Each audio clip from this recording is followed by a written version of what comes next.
be a 3 or 4 front war against Israel, the likes of which we have not seen since 1967 or even 1973. Former Israeli diplomat to the U.S., Alon Pincus. And most worrying is a coordinated, the so-called 360-degree attack. Hezbollah in Lebanon, Iran from the east, the Houthis in western Yemen from the south, Hamas in both Gaza and the West Bank. So Israel will be encircled. And where does America sit in all of this, and what should they be doing? The last thing that America wants is a scenario in which they are dragged into the conflict. We're also following breaking news from the Middle East tonight, where U.S. personnel have been injured after a suspected rocket attack hit Al-Assad Air Base in Iraq. Today's attack comes amid growing fears of an all-out war in the Middle East, with Iran and its proxies threatening to strike back against Israel for the recent assassinations of senior Hamas and Hezbollah leaders. Let's turn our attention now to northern Israel, where there's been a series of drones launched from southern Lebanon. They struck several areas, triggering air raid sirens. Explosions were heard in the coastal city of Nahariya. This morning, Hezbollah launched a series of drone attacks into northern Israel, but the group, which is an ally of Hamas, warned that its retaliation for the assassination of one of its top commanders has yet to come. I want to play a clip from the commander of the Iran Revolutionary Guard from just today, who put down a marker against Israel. Listen here. They think by doing this, they've reached some success that helps them survive. They are digging their own grave, and they will gradually get themselves buried in these swamps and holes. When it receives a firm response, it will realize it has been wrong. They keep making miscalculations. While this is happening, you have a brand new president in power in Iran.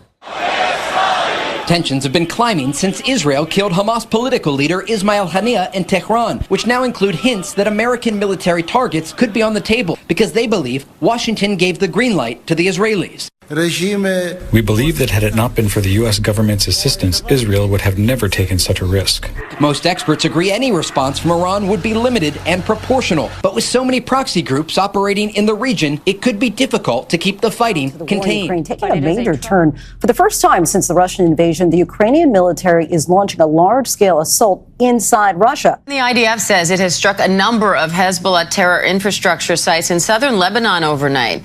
This as troops are moving forward with operations in Rafah and central Gaza. Hezbollah's leader Hassan Nasrallah today calling on all Arab states to take a stance. Our response, God willing, will be strong, influential and effective. Between us and Israel are only a few days and nights till we meet in the battlefield. Awareness Month in Kern County. And as we look towards next month, it comes at a time when health experts are reporting a dramatic spike in valley fever cases here in the Southern Valley.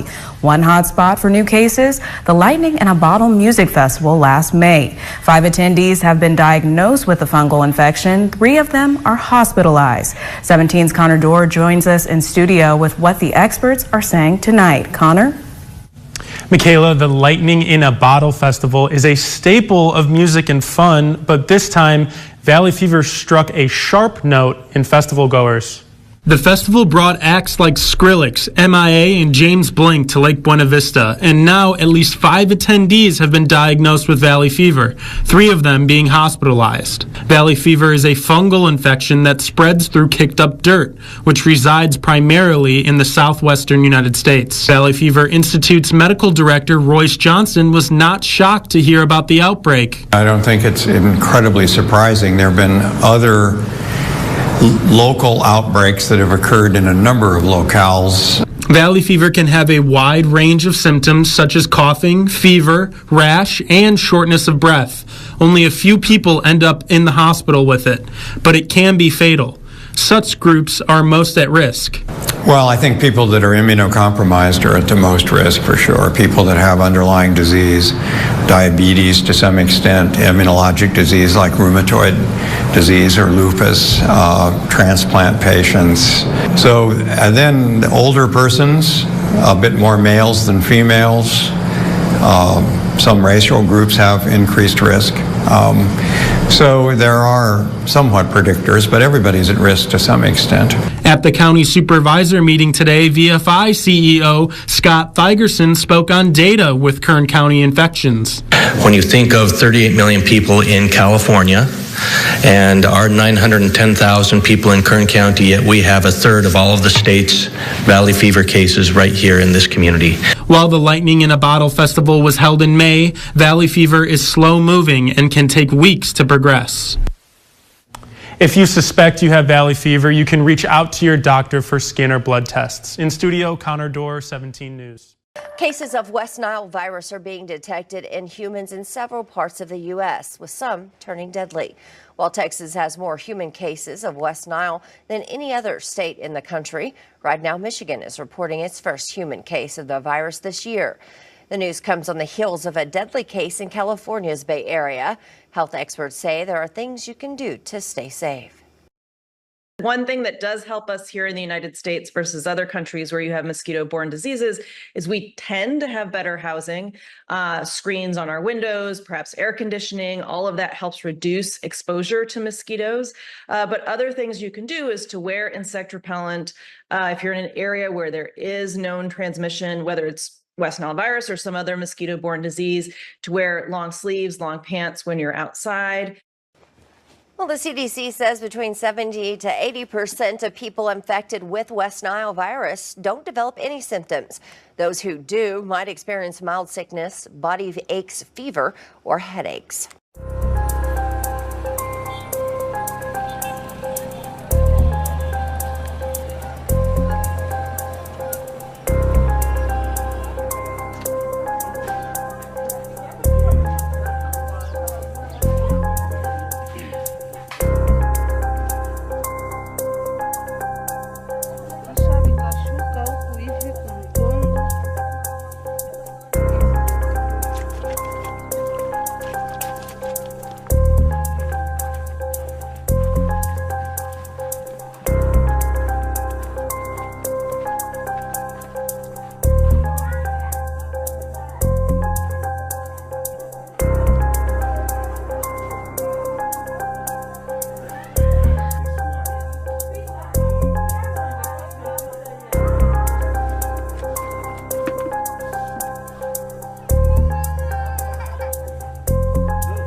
In light of the spread of mpox outside DRC and the potential for further international spread within and outside Africa, I have decided to convene an emergency committee under the international health regulations to advise me on whether the outbreak represents a public health emergency of international concern.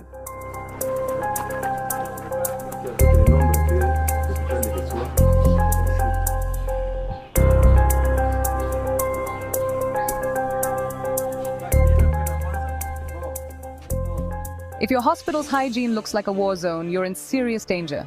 The hypervirulent superbug, Candida auris, is rapidly spreading across the globe. This dangerous fungus is now in 16 countries, including the UK. What's worse? It's resistant to multiple drugs, making it incredibly hard to treat. Candida auris mainly targets people with weakened immune systems, often those already in hospitals or long-term care facilities. It can survive on surfaces and spread easily in healthcare settings, turning infection control into a massive challenge. The WHO urges strict hygiene practices and early identification to combat this deadly fungus. Healthcare workers and the public need to be more aware and more vigilant. Stay informed, stay safe, and let's work together to stop the spread of Candida auris. Subscribe for more updates. Joe, so we need a new superbug for the new year, just the rival of COVID. The bacteria completely resistant to all antibiotics and so forth. Found in, I don't know, they said 12, 16 countries. But before you get all uppity, this is a Daily Mail. So.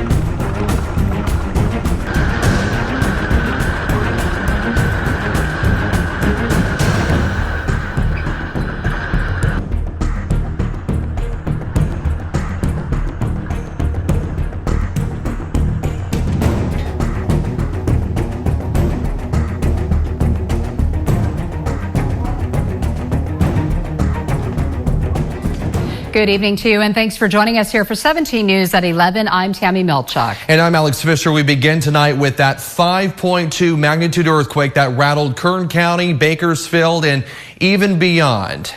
Tammy, I know that you felt it earlier. It was quite the shock. Yes, it was. It lasted a very long time. It definitely felt like it was going on. We've had numerous aftershocks. We have plenty to get to tonight, but we want to start with this. The Bakersfield Fire Department and the Kern County Fire Department tell us there have been no reports of any structural damage or any injuries. Let's show you now where this earthquake struck. Yeah, so let's talk about that because, again, this is what a lot of people are talking about. It's not just one, it's not just two. We're talking dozens of earthquakes. Let's talk about the two biggest ones, though, that most of us felt. It first started at 9:10 p.m. with this 5.2 magnitude earthquake that a lot of us felt. A lot of us even getting that emergency alert on our phones telling us that that big earthquake was on the way. Then we felt less than a minute later a 4.5 magnitude earthquake. You can see these big circles here, which of course indicate that those earthquakes happened between 1 and 12 hours ago. Those are what we consider older earthquakes, are in yellow. But take a look at all of these earthquakes right here in red. Those are the aftershocks. As a matter of fact, let me get out of the way for a second. I'm going to zoom in here and see, and you can see, well, I didn't get it.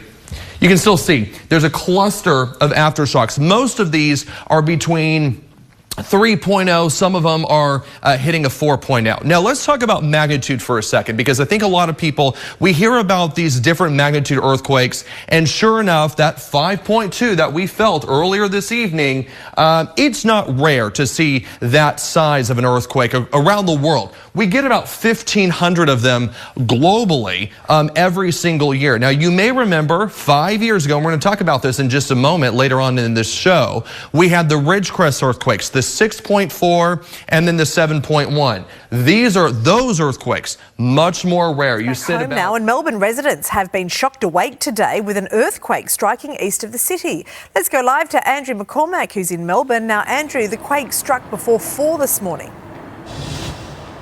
That's right, Mon. An early alarm for quite a number of Victorians and Melburnians this morning. A 4.1 magnitude earthquake at 3:49 a.m. The epicenter out at Woods Point in the state's east. Now, this was strong enough to wake quite a number of people who took to social media just before 4 o'clock this morning to say they were woken from their slumber with their house rumbling and some windows shaking, lasting for only just a couple of seconds. The depth was around 10 kilometres deep, so experts say it wasn't strong enough to likely cause much damage. No reports of damage so far, thankfully, but a lot of Victorians from Gippsland all the way up to Melbourne's east in Camberwell, up to the Melbourne's north in Glenroy, reporting that they were rudely awakened this morning by some rumbling, but thankfully no damage of reports so far. One of the strongest earthquakes in Texas history was felt in parts of North Texas today. The magnitude 5.1 earthquake was centered in the town of Hermleigh, that's west of Abilene. Happened about 9:30 this morning. The earthquake was just the latest in a series over the last few days. Fox 4's Amelia Jones went to an expert to find out more on what we've all been experiencing. Amelia. Hey, Heather, I spoke to a professor at SMU who studies earthquakes. He told me that magnitude 5 earthquakes happen every day across the country, but with these earthquakes in West Texas happening back to back, he believes they should be monitored. For the second day in a row, people from West Texas to Dallas felt the shake of an earthquake around 9:30 Friday morning. The U.S. Geological Survey measured it as a magnitude 5.1 earthquake. The epicenter was near Hermleigh, Texas, which is about 200 miles west of Fort Worth. This is the same area where a smaller magnitude 2.5 earthquake hit on Thursday and a magnitude 4.9 earthquake hit on Monday. A bit before 3 a.m., it was far from calm across northern Illinois, and a lot of folks have been weighing in on my Facebook page and on our web platform about this, an earthquake this morning, and a fairly respectable one by northern Illinois standards, a 3.4 in far southern DeKalb County. 6:20 near the town of Saumonook. This was felt in Winthrop Harbor, according to one of my Facebook army. Here from Heather in Cary, was awakened, thought it was storms, and it wasn't. Marcia in Winthrop Harbor, yes, felt it here. It woke me up. Chad says, I think I felt my house shaking here in Cary. Myrela, I knew it was too loud and rumbly to be thunder. Dan felt it in Yorkville. I guess that's not that far to the east. And even in Barrington, hearing of folks feeling an earthquake this morning, a 3.4. Wow.